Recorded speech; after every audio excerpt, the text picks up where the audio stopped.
کچھ گناہوں کے بارے میں اللہ کا رویہ یہ ہے کہ گناہ بندہ کرتا ہے، اللہ اوائڈ کرتے ہیں۔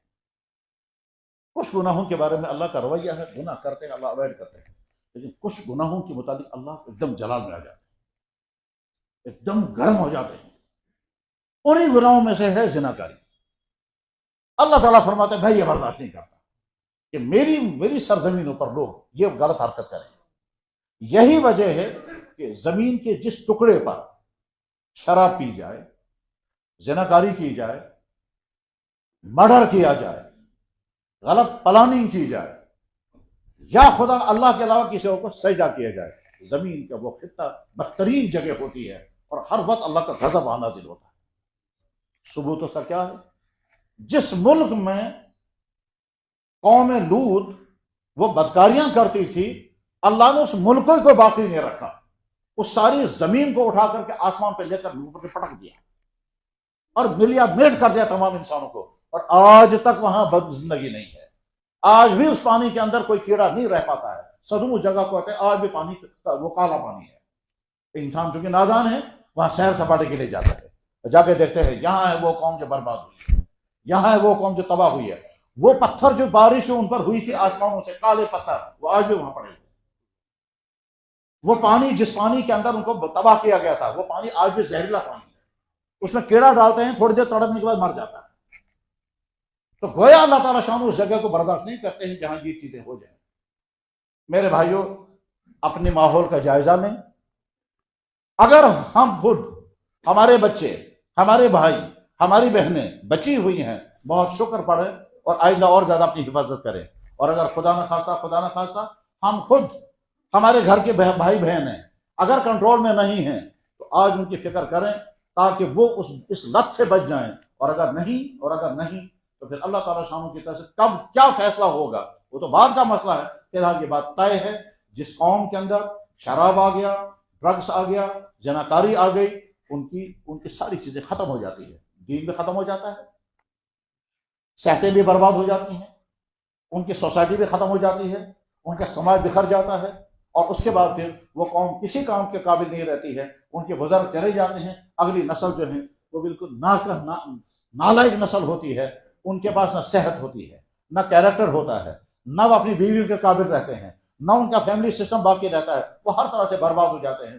سیدھی بات ہے، جب ایک لڑکی نے جوانی گزاری، آج کسی کے ساتھ، کل کسی کے ساتھ، پرسوں کسی کے ساتھ، اب جب اس کا حسن اتر گیا، اب وہ ڈھونڈے گے میں کسی کے ساتھ نکاح کرتے، اب اس کو نکاح لینے کے لیے کوئی تیار نہیں، تو برباد ہو گئی۔ جس لڑکے نے اپنی جوانی میں عیش کیا، اور کیا عیش کیا کہ ایک کے ساتھ، کل کو دوسرے کے ساتھ، پرسوں تیسرے کے ساتھ، اور جو ہی سوسائٹی والوں کو پتا چلا کہ لڑکا بیڈ کیریکٹر ہے، اس کو کوئی اپنی بیٹی دینے کو تیار نہیں ہوگا۔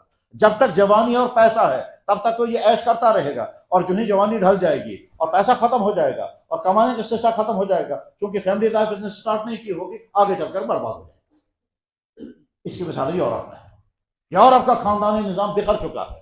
اس بکھرنے کی ایک وجہ بھی یہی ہے کیا صاحب کہ وہاں زناکاری عام ہے، وہاں اس کو عیب ہی نہیں سمجھتے ہیں، بلکہ وہاں کہتے ہیں کہ صاحب ریپ کرنا جرم ہے، اور اگر مرضی سے لوگ کریں گے تو اس میں کوئی خرابی نہیں ہے، آپ کو حق ہے آپ جس کے ساتھ۔ یہاں تک کہ ان کی سوسائٹی کہاں تک پہنچی، بھائی اگر بہن کے ساتھ کرے گا تو ان کو کوئی اعتراض نہیں، جس کو ہم سوچ بھی نہیں سکتے وہ وہاں ہے۔ انسانوں کی فطرت جب مسخ ہو جاتی ہے پھر انسان کچھ نہیں دیکھتا ہے کہ میں کیا کر رہا ہوں۔ یعنی یورپین زندگی میں اگر کوئی باپ اگر اپنی بیٹی کے ساتھ، بھائی اپنی بہن کے ساتھ، بیٹا اگر ماں کے ساتھ، ان کو کوئی اس میں شکایت نہیں ہے، ان کے لیے کوئی عجیب بات نہیں ہے، وہ یہ سمجھتے ہیں کہ روٹین کی چیز ہے۔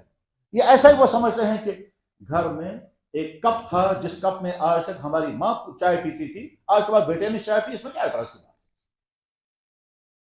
تو غرض یہ کہ وہاں کی زندگی جو ہے وہ تو تباہ۔ اس لیے یورپ کے جو سمجھدار انسان ہیں وہ کہتے ہیں کہ ہمارا معاشرہ تو بگڑ چکا ہے، ہاں ہماری سائنسی ترقیات آسمانوں کو جا رہی ہے، وہ الگ چیپٹر ہے، سماجی زندگی، تہذیبی زندگی، معاشرتی زندگی ان کی برباد ہے، سائنسی زندگی اور سماجی انصاف وہ بلندیوں پر ہے، اس کا کوئی انکار نہیں کر سکتا، وہ تو عجیب ان کی زندگی ہے اور مثالی زندگی ہے، ان کی محنتیں، ان کی ترقیات وہ دنیا کے لیے آئیڈیل ہیں، لیکن ان کی سماجی زندگی، ان کی اخلاقی زندگی، ان کا اخلاق کوئی چیز ہے ہی نہیں۔ وہ جانتے ہی نہیں ہیں کہ پاک دامنی کیا چیز ہوتی ہے، وہ یہ بھی نہیں جانتے ہیں کہ اپنا بیٹا اور پرایا بیٹا کیا ہوتا ہے۔ اب ان کے ہاں پیرنٹیج اگر دکھتے ہیں تو باپ کی پیرنٹیج نہیں دکھتے ہیں، کیونکہ بچے کو پتہ ہی نہیں ہے کہ میرا باپ ہے کون. عورت کو پتہ ہی نہیں یہ جو پیدا ہوا ہے یہ کس کے نطفے کا پیدا ہوا ہے. پھر آ کر ڈی این اے نکالتے ہیں، تو ڈی این اے سے وہ چیک کرتے ہیں کہ یہ اس کا ہے یا اس کا ہے، اور وہ کہتا ہے میرا کیوں ہے، میں اپنے سر کیوں لوں گا اس کو. وہ کہتے ہیں نہیں تمہارا ہی ہے. پھر جھگڑا ہوتا ہے، پھر کورٹوں میں کیس چلنے لگتے ہیں ڈی این اے کے بیس پر، یہ اس کا ہے یہ اس کا ہے. وہاں ان کا سماج پہنچ چکا ہے، ہمارا سماج بچا ہوا ہے. اس لیے میرے بھائیوں، جو ہمارا بھائی بچا ہوا ہے اس طرح کی لعنتوں سے، اس کو بہت مبارک ہے.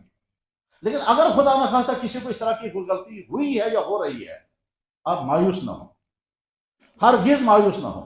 یہ نہ سوچیں کہ ہم تو برباد ہو چکے ہیں، اللہ ہم سے ناراض ہو چکا ہوگا، یا ہرگز یہ نہ سوچیں کہ یار اس میں تو بڑا مزہ ہے، ہم کیوں چھوڑیں گے اس کو. میرے بھائی اچھی طرح سے ذہن میں رکھ لیں کہ جس چیز کا مزہ آپ کو وقتی طور پر آ رہا ہے، یہ وقتی طور پر مزہ ہمیشہ کی بربادی کی اینٹ ہے. آپ آج مزہ اٹھا رہے ہیں، آپ سمجھو بربادی کا طوفان آپ کھڑا کر رہے ہیں، اور آگے لازمت برباد، اور پھر وہ آپ کی تنہا کی بربادی نہیں ہوگی، پورے سماج کی بربادی ہوگی، پوری قوم کی بربادی. یہ تو وہ خرابیاں ہیں جن کا تعلق صرف اسلام سے نہیں ہے، اس کا تعلق ہر مذہب سے ہے. کسی بھی مذہب والوں سے پوچھو، بلاತ್ಕಾರ کرنا صحیح ہے، نامحرم عورتوں کے ساتھ تعلقات جوڑنے صحیح ہے، ہر مذہب یہی کہے گا غلط، ہر مذہب کہے گا شراب جو ہے وہ جرم ہے. اللہ تعالیٰ شانہ قرآن کریم میں فرمائے وَلَا تَقْرَبُوا الزِّنَا، خبردار زنا کاری کے نزدیک بچ جاؤ، اِنَّهُ كَانَ فَاحِشًا، یہ برا کام ہے. اللہ تعالیٰ فرماتے ہیں وَذَرُوا الْفَوَاحِشَ مَا ظَهَرَ مِنْهَا وَمَا بَطَنَ، فحش کاری چھوڑ دو، کھل کر کے کر رہے ہو یا چھپ کر رہے ہو. ٹھیک. اللہ تعالیٰ شانہ فرماتے ہیں وَيَنْهَىٰ عَنِ الْفَحْشَاءِ وَالْمُنكَرِ، میں سختی سے منع کر رہا ہوں یہ کام مت کرو ورنہ تباہ ہو جاؤ گے. اور اللہ کے نبی نے فرمایا لا یزنی الزانی وهو مؤمن، جس وقت کوئی مرد کسی نامحرم کے ساتھ ملنے کے لیے چلتا ہے اس کا ایمان نکل جاتا ہے.